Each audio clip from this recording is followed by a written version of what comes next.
Assalamualaikum warahmatullahi wabarakatuh. Saudara-saudari mahasiswa sekalian yang sama-sama berbahagia. Pada pagi hari ini kita bertemu lagi dalam mata kuliah manajemen pemasaran dan risiko perbankan syariah.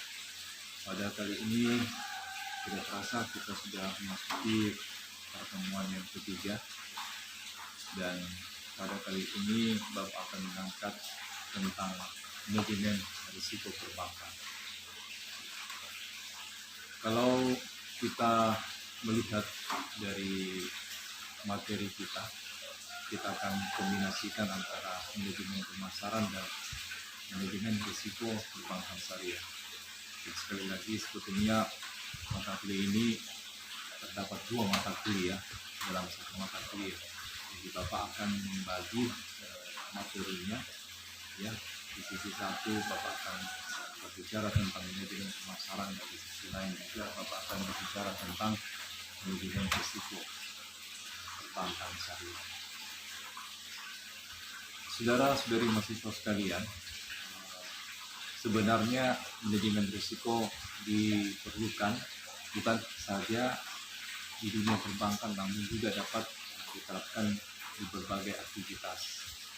Jadi penerapan manajemen risiko itu bisa diterapkan pada setiap bidang usaha yang kita jalankan atau yang dijalankan oleh seorang individu atau kelompok, bahkan sampai kepada usaha-usaha lainnya oleh para pengusaha misalnya, atau para pebisnis, baik yang bergerak di sektor perbankan maupun yang bergerak di non-sektor perbankan.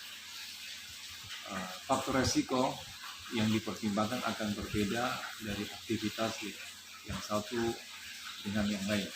Memang ini pada dasarnya akan memberikan gambaran yang jelas bagaimana sebetulnya mempertimbangkan risiko dari setiap aktivitas. Tetapi pada kali ini kita akan fokus pada risiko perbankan, baik dari perbankan konvensional maupun perbankan syariah.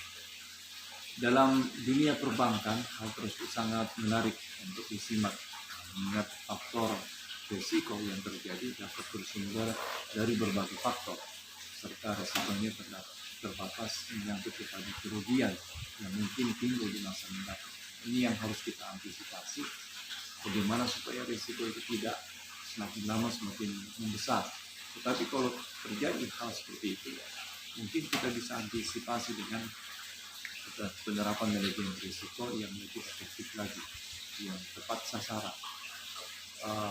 Saudara-saudari mahasiswa sekalian yang sama-sama berbahagia, berbicara tentang risiko perbankan, ya apakah perbankan konvensional maupun perbankan syariah, diharapkan dapat mengendalikan risiko-risiko yang mungkin timbul untuk mengurangi kerugian apabila terjadi.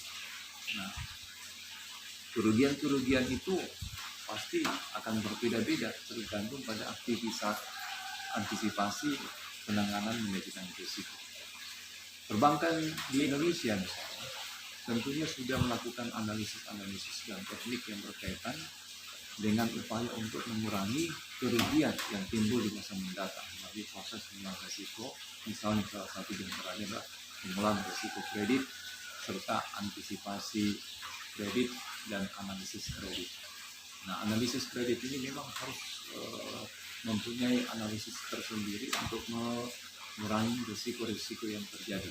Risiko yang terjadi bisa saja risiko pada pemberian kredit, pengelolaan kredit, ya, seperti itu. Sehingga sedikit banyaknya akan bisa mengantisipasi masalah risiko kredit. Kegiatan demikian sudah merupakan salah satu dalam proses pengendalian risiko, sehingga kalau dikatakan bahwa perbankan di Indonesia sama sekali belum menerapkan pengendalian risiko dan juga belum sepenuhnya valid. Nah, ini yang perlu kita antisipasi, bagaimana sebetulnya ya penanganan risiko yang baik, ya, karena pada dasarnya usaha-usaha perbankan di Indonesia untuk bisa mengendalikan risiko seminimal mungkin itu masih dalam tahap perbaikan. ya, karena berdasarkan pada beberapa kejadian-kejadian sebelumnya itu memang ada masalah, tetapi yang lebih banyak masalah pada saat itu terdapat pada perbankan konvensional. Kalau perbankan syariah pada dasarnya mungkin karena sudah mengantisipasi risiko-risiko secara sedini mungkin, sehingga tidak terlalu banyak ya, menimbulkan risiko-risiko yang bermasalah. Ya. Kemudian pendekatan dalam pengendalian risiko masih menggunakan teknik dan pendekatan konvensional, sehingga efektivitasnya masih dipertanyakan, ya, belum efektif dan perlu diuji kembali konsistensi penerapannya. Nah, ini hal yang perlu dinilai untuk bisa mengadakan perbaikan-perbaikan dan perubahan-perubahan ke arah yang lebih baik lagi, sehingga berbicara tentang pengendalian risiko dan antisipasi risiko yang terjadi dapat diantisipasi sedemikian mungkin, sehingga nanti ke depannya tidak terjadi lagi risk atau risiko yang baik yang kecil, sedang maupun yang besar. Saudara-saudari mahasiswa sekalian yang sama-sama berbahagia, berbicara tentang risiko, ya, dalam manajemen risiko sebetulnya banyak, ya, apalagi yang berhubungan dengan perbankan konvensional maupun juga perbankan syariah, banyak yang perlu kita antisipasi. Ya. Salah satu diantaranya adalah risiko kredit, kemudian risiko pasar, risiko likuiditas, risiko operasional, kemudian risiko kepatuhan, risiko strategi, risiko hukum, dan risiko reputasi. Nah, ini semua yang harus diantisipasi oleh manajemen perbankan, baik dia perbankan konvensional maupun perbankan syariah. Lebih lanjut kita berbicara tentang penerapan manajemen risiko. Di samping sudah menjadi suatu kebutuhan bagi dunia perbankan, meningkatkan kinerja usaha bank yang sudah merupakan keharusan menurut ketentuan Bank Indonesia, ya, yang pernah dikeluarkan, yaitu Surat Edaran Bank Indonesia nomor 5/2 DPMP 2/2003 sewaktu itu, ya. Dan pengolahan profil risiko dalam proses penerapan manajemen risiko perbankan di Indonesia tentu tidak mudah untuk dilakukan. Jadi memang perlu banyak faktor yang dilihat, kemudian diantisipasi masalah jenis risiko yang Bapak sebutkan tadi. Permasalahan yang muncul biasanya adalah bagaimana mengolah manajemen risiko pada bank agar fungsi intermediat perbankan tetap konsisten dan terpadu. Ini yang perlu suatu antisipasi yang terus menerus secara sistematik dan konsisten serta terpadu. Kemudian lanjut lagi berbicara tentang manajemen risiko, pada dasarnya ya memang untuk bisa mengantisipasi segala kendala-kendala yang terjadi, ya. Kemudian bagaimana menghadapi kendala yang terjadi, baik secara langsung maupun secara tidak langsung, baik secara internal maupun secara eksternal. Nah, itu perlu suatu penerapan manajemen risiko yang tepat. Kemudian tujuannya adalah untuk bagaimana mengetahui cara pengelolaan manajemen risiko yang tepat, sehingga dapat menyelesaikan segala permasalahan yang terjadi dalam manajemen risiko. Selanjutnya, kalau kita berbicara lagi kembali pada kegiatan usaha, ya tentu tidak terlepas lagi pada kelangsungan atau sustainable dari usaha tersebut. Nah, termasuk dalam kegiatan perbankan, baik perbankan konvensional maupun perbankan syariah. Karakteristik produk dan jasa perbankan syariah, ya, perbankan konvensional dan perbankan syariah itu memiliki atau memerlukan fungsi identifikasi, pengukuran, pemantauan, pengendalian risiko yang sesuai dengan kegiatan usaha perbankan, baik perbankan konvensional maupun perbankan syariah. Nah, langkah-langkah yang dilakukan khususnya dalam perbankan syariah, kita fokus pada perbankan syariah, yaitu dalam memitigasi risiko harus mempertimbangkan kesesuaian dengan prinsip syariah. Jadi kalau perbankan syariah itu memang harus disesuaikan dengan prinsip syariah. Salah satu prinsip syariah adalah kehati-hatian. Namun dalam pengolahan setiap aktivitas fungsional bank juga harus terintegrasi ke dalam suatu sistem dan proses pengolahan risiko yang akurat dan komprehensif. Jadi suatu sistem di sini maksud saya atau maksud Bapak adalah menjadi satu kesatuan, ya, dalam penerapan manajemen risiko, kegiatan-kegiatan dalam mengantisipasi risiko yang terjadi atau risks, ya, itu mulai dari kegiatan A, B, C dan seterusnya, ya. Dan juga macam-macam risiko yang terjadi juga terus melakukan pendekatan yang tersendiri. Risiko adalah, ya, potensi kerugian akibat terjadinya suatu peristiwa tertentu. Risiko dalam konteks perbankan merupakan suatu kejadian potensial, baik yang dapat diperkirakan maupun yang tidak dapat diperkirakan, yang berdampak negatif terhadap pendapatan dan permodalan bank. Nah, salah satu di antaranya adalah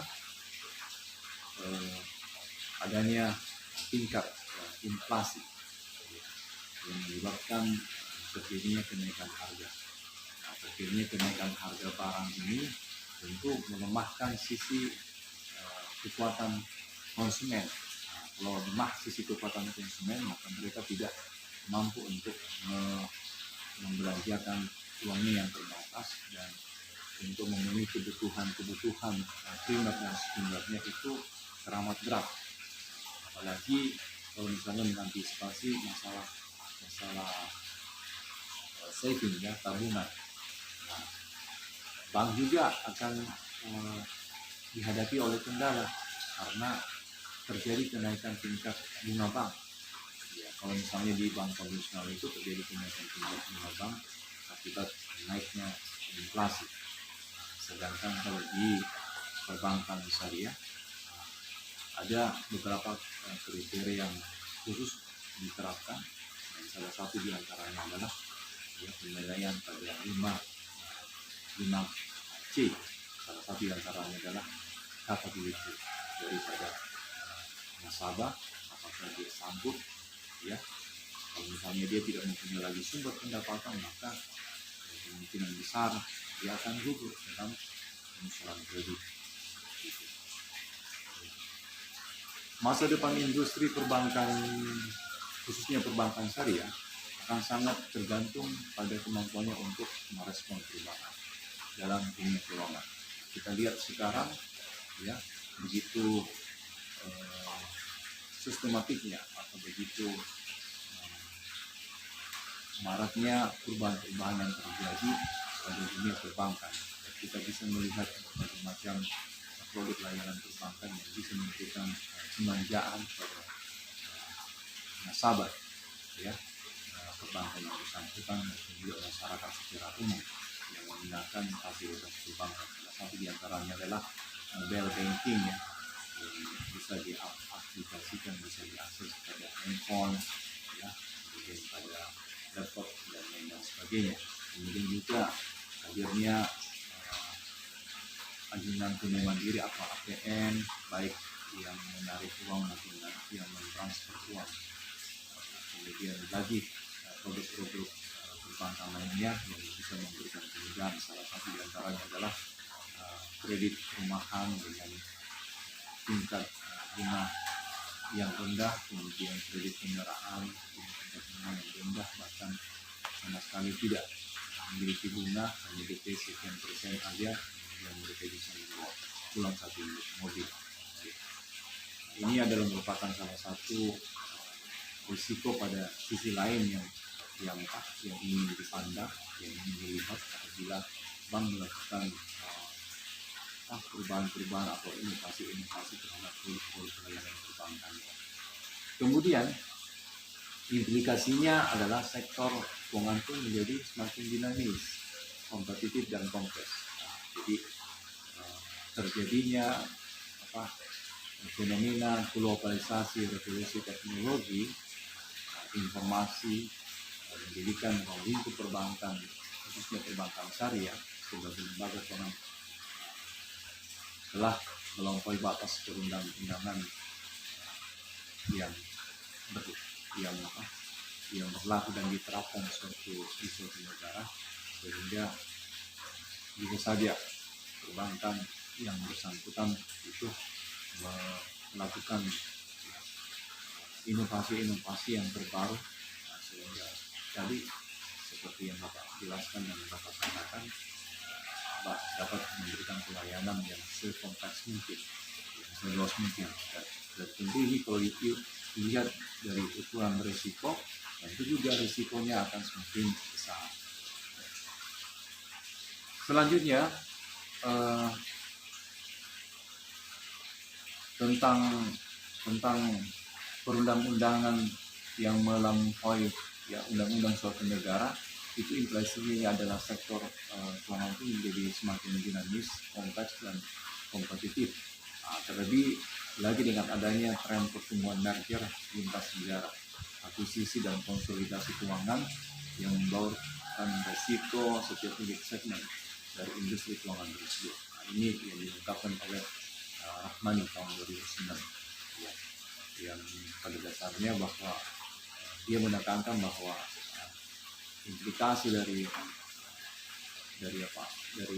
risiko perbankan, khususnya dalam hal ini adalah perbankan konvensional dan perbankan syariah, adalah merupakan fenomena globalisasi revolusi teknologi informasi yang terjadi pada perbankan, dan hal tersebut menggiring pada sektor keuangan yang lebih kompleks dan kaya dengan pertumbuhan merger lintas segmen, kemudian akuisisi dan konsolidasi keuangan yang membawakan risiko unik tiap segmen. Jadi setiap segmen dari produk perbankan itu pada dasarnya memiliki kandungan risiko pada sisi keuangan, sehingga hal tersebut perlu kiranya diantisipasi oleh perbankan yang bersangkutan. Nah, dalam rangka meminimalisasi risiko yang dapat menimbulkan kerugian bagi bank harus menerapkan manajemen risiko. Ini tidak ada jalan lain untuk bisa menerapkan secepat mungkin manajemen risiko. Tentunya manajemen risiko yang diterapkan di sini adalah manajemen risiko yang cocok bagi perbankan tersebut. Manajemen risiko sekali lagi adalah serangkaian metodologi dan prosedur yang digunakan untuk mengidentifikasi, kemudian mengukur, memantau, mengendalikan risiko yang timbul dari seluruh kegiatan usaha bank, baik secara internal maupun secara eksternal. Nah, kalau berbicara tentang jenis-jenis risiko, khususnya pada bank syariah, itu salah satu di antaranya adalah risiko kredit. Ini juga terdapat pada bank konvensional, risiko pasar, kemudian risiko likuiditas, risiko operasional, risiko reputasi. Nah, risiko kredit itu apa sih sebetulnya risiko kredit? Risiko kredit itu adalah akibat kegagalan nasabah atau pihak lain dalam memenuhi kewajiban kepada bank sesuai dengan perjanjian yang disepakati. Artinya, ketika nasabah mangkir dalam membayar angsuran kreditnya, misalnya beberapa kali, itu adalah merupakan risiko yang sudah terjadi pada perbankan atau lembaga perbankan yang memberikan fasilitas kredit. Kemudian risiko pasar, apa sih sebetulnya arti daripada risiko pasar? Nah, risiko pasar yaitu risiko pada posisi neraca dan kepentingan administrasi akibat perubahan harga pasar, antara lain risiko berupa perubahan nilai dari aset yang dapat diperdagangkan atau disewakan. Artinya seperti terjadi kenaikan harga barang, ya. Kemudian kebalikannya terjadinya penurunan harga barang, itu adalah merupakan suatu risiko. Ya. Kalau terjadinya kenaikan harga barang juga bisa memberikan risiko bagi lembaga perbankan yang bersangkutan. Kenapa? Karena mungkin saja ketika terjadi kenaikan secara tiba-tiba, maka mungkin saja ada pembatalan pemberian dari pihak nasabah. Contohnya nasabah menginginkan di fasilitas memberi untuk diberikan kendaraan lalu fasilitas kredit, tetapi karena tiba-tiba ya harga naik, nasabah menahan dulu, tunggu dulu, jangan dulu diproses.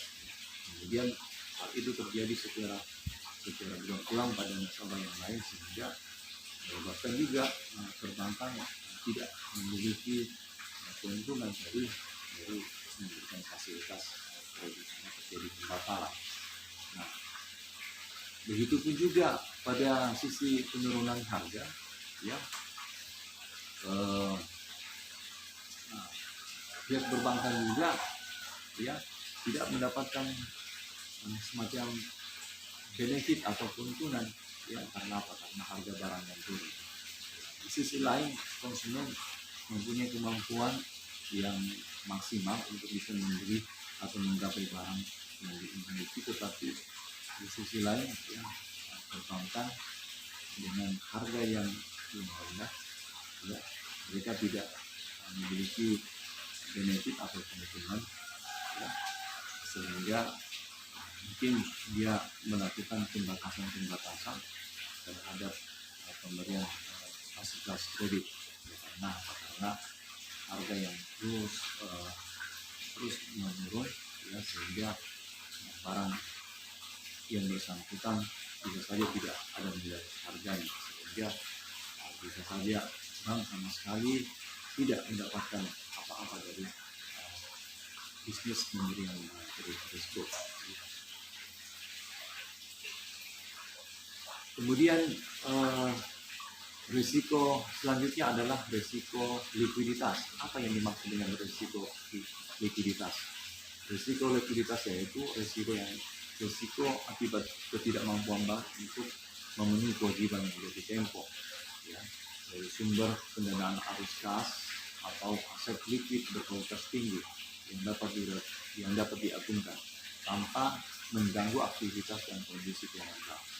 Nah, ini adalah merupakan salah satu kondisi di mana bank mempunyai kewajiban likuiditas kepada bank induk, ya, misalnya dalam hal ini Bank Indonesia, untuk memberikan kemampuan likuiditasnya atau melaporkan kemampuan likuiditasnya. Nah, bisa saja bank yang bersangkutan mendapatkan bantuan dari bank induk atau bank sentral, misalnya dalam hal ini Bank Indonesia, untuk memberikan kesegaran, ya, atau kekuatan dengan nilai kredit yang sesuai dengan ketentuan yang berlaku, ya, dengan kemampuan atau kapasitas perbankan yang bersangkutan. Kemudian bank punya kewajiban likuiditas yang harus dilaporkan setiap waktu tertentu kepada bank sentral dalam ini Bank Indonesia. Kemudian risiko operasional, yaitu risiko kerugian yang diakibatkan oleh proses internal yang kurang memadai, kegagalan proses internal, kesalahan manusia, kegagalan sistem, dan atau adanya kejadian-kejadian eksternal yang mempengaruhi operasional bank. Memang kejadian-kejadian seperti ini bisa saja terjadi secara tidak langsung, yang berasal dari faktor eksternal, dari lihat gelombang ekonomi secara makro, sehingga bisa mempengaruhi, ya, aktivitas dan operasional bank yang bersangkutan. Misalnya tingkat inflasi yang semakin lama semakin tinggi dan tidak terkendali, ya. Sehingga memaksa perbankan untuk bisa mengadakan penurunan sehingga nasabah tidak terlalu setengah mati untuk bisa mengikuti gerak dari tingkat inflasi tersebut. Kalau tingkat inflasi yang terus meningkat, tentunya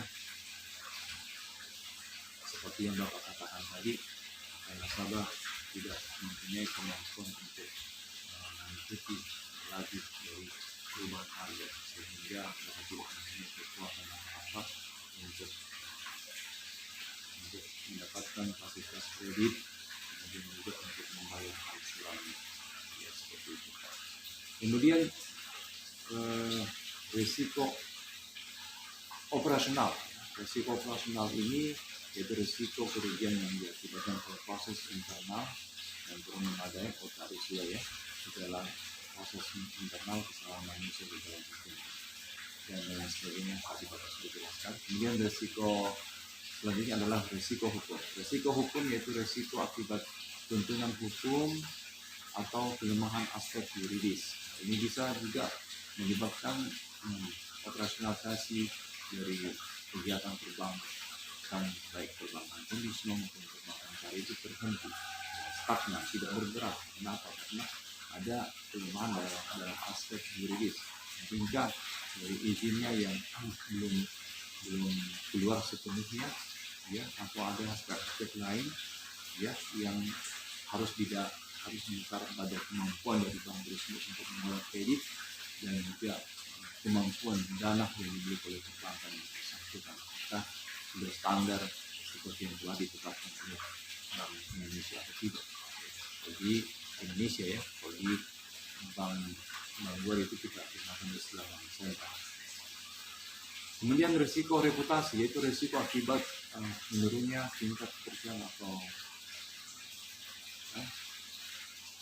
tingkat kepercayaan atau mungkin ya, bisa dianggap sebagai image ya, khususnya dari stakeholder yang bersumber dari persepsi terhadap bank. Kalau misalnya suatu bank itu memiliki masalah likuiditas, solva dan rentabilitas, nah itu akan ya berkurang kepercayaannya dari stakeholder, sehingga mempengaruhi ya reputasi bank yang bersangkutan. Kemudian juga tidak mendapatkan support atau dukungan dari stakeholder. Nah, efeknya secara makroekonomi juga akan mengurangi kepercayaan terhadap ya, masyarakat. Artinya masyarakat memberikan value atau penilaian ya, bank yang bersangkutan tidak layak untuk dijadikan sebagai tempat berinvestasi, menabung atau saving, dan tempat untuk meminta fasilitas kredit.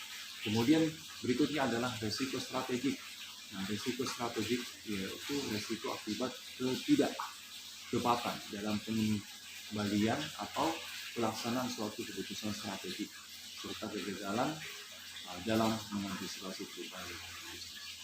Nah, bisa saja hal ini terjadi karena sign antara satu bisnis dengan bisnis lain itu sangat kompetitif ya, sangat ketat sekali, sehingga bisa saja peluang-peluang ya yang dihadapi oleh suatu bank disebut oleh bank yang lain.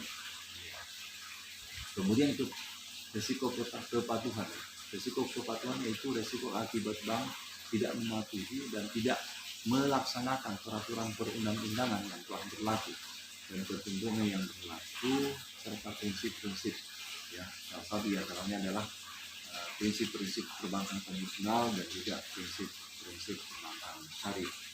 Ini yang tidak diindahkan atau mungkin dilanggar ya, dan tidak diterapkan. Misalnya di perbankan syariah itu tidak menggunakan ini, tetapi dengan menggunakan fit and loss sharing. Jadi profit and loss sharing ini diterapkan pada perbankan syariah, Sedangkan kalau di perbankan konvensional itu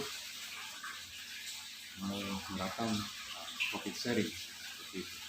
Nah, ini yang tidak diindahkan oleh bank yang bersangkutan, ya, sehingga bisa saja ya kenaikan tingkat bunga yang terlalu tinggi yang lebih dari ketentuan yang telah digariskan, sehingga menyebabkan bank yang bersangkutan tidak memiliki nasabah, karena nasabah tertarik dengan tingkat bunga yang rendah atau 0% misalnya, ya, sehingga mereka tertarik untuk meminta fasilitas treasury bank dan juga bisa berinvestasi dan saving. Kemudian berikutnya risiko imbal hasil atau rate of return risk, yaitu risiko akibat perubahan tingkat imbal hasil yang dibayarkan bank kepada nasabah. Karena terjadi perubahan tingkat imbal hasil yang diterima bank dari penyaluran dana yang dapat mempengaruhi perilaku nasabah, ya, perilaku nasabah dana tidak bank. Ini juga bisa terjadi dalam mengantisipasi manajemen risiko perbankan, ya, kita terjadi perubahan ya, pada imbal hasil sehingga tidak sama antara yang ditetapkan dengan yang diterima.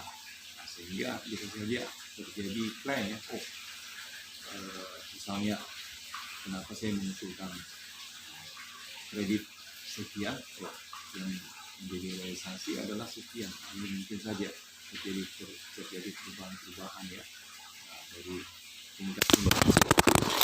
Iya. Ya mohon maaf ya, HP-nya tadi jatuh. Kita lanjutkan materinya ya. Kemudian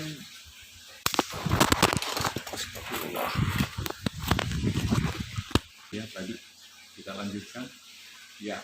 Berikutnya risiko investasi, equity investment risk, ya, yaitu risiko akibat bank ikut menanggung kerugian usaha nasabah yang dibiayai dalam pembiayaan bagi hasil, misalnya profit and loss sharing.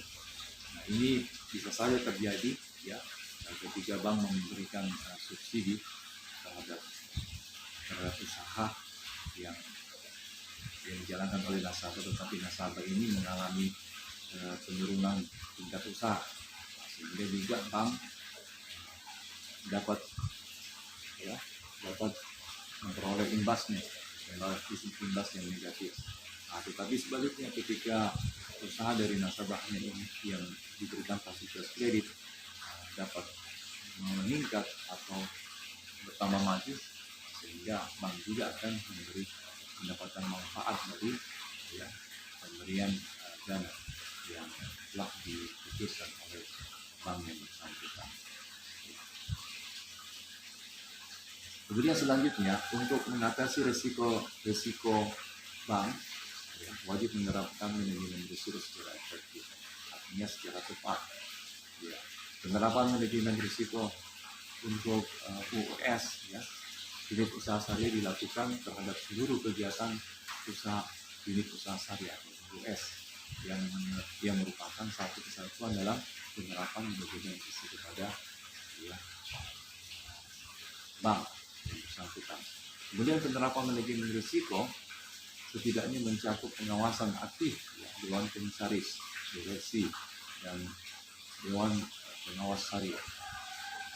Kecukupan kebijakan, kemudian penetapan limit manajemen risiko, kecukupan proses identifikasi, pengukuran, pemantauan, kemudian pengendalian risiko serta informasi manajemen risiko dan sistem pengendalian internal yang menyeluruh.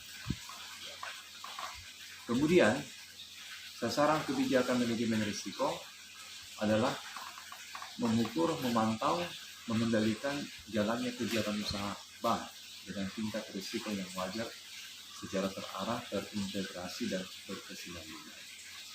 Dengan demikian, manajemen risiko berfungsi sebagai penyaring, atau pemberi peringatan, atau dalam bahasa Inggrisnya early warning system, Jadi early warning system terhadap kegiatan usaha bank. Nah, ini banyak dilakukan oleh bank yang bisa menghindari risiko-risiko yang terjadi, baik yang tingkatannya rendah, sedang maupun yang tinggi. Kemudian manajemen risiko ya khususnya pada perbankan syariah itu mempunyai karakter yang berbeda dengan bank konvensional, terutama karena adanya jenis-jenis risiko yang khas melekat hanya pada bank-bank yang beroperasi secara syariah. Dengan kata lain, perbedaan mendasar antara bank Islam atau bank syariah dengan bank konvensional bukan terletak pada cara mengukur atau lebih dikenal dengan how to measure, melainkan apa yang akan dinilai atau what to measure. Inilah perbedaannya. Ya. Kalau dalam perbankan syariah itu apa yang akan dinilai, itulah yang harus diantisipasi yang dalam pengukuran atau menangani masalah manajemen risiko. Nah, penerapan manajemen risiko dapat meningkatkan stakeholder, shareholder value, ya, memberikan gambaran kepada pengolah bank mengenai kemungkinan kerugian bank di masa mendatang. Ya. Kemudian meningkatkan metode dan proses pengambilan keputusan yang sistematik, ya, yang didasarkan atas ketersediaan informasi yang digunakan sebagai dasar pengumpulan yang lebih akurat mengenai kinerja bank serta menciptakan infrastruktur manajemen risiko yang kokoh dalam rangka meningkatkan daya saing bank. Nah, saudara-saudari mahasiswa sekalian, oleh karena itulah manajemen risiko pada bank merupakan salah satu hal yang selalu diutamakan dan tidak dipandang sebelah mata dalam menjalankan usaha perbankan, khususnya perbankan syariah. Baik, itulah yang dapat Bapak berikan. Mohon maaf kalau misalnya tadi kameranya jatuh, ya, juga terlalu licin reportnya sehingga agak terganggu dalam pemberian materi ini. Tapi mudah-mudahan tidak mengurangi dari apa yang telah Bapak sampaikan. Demikian. Wassalamualaikum warahmatullahi wabarakatuh.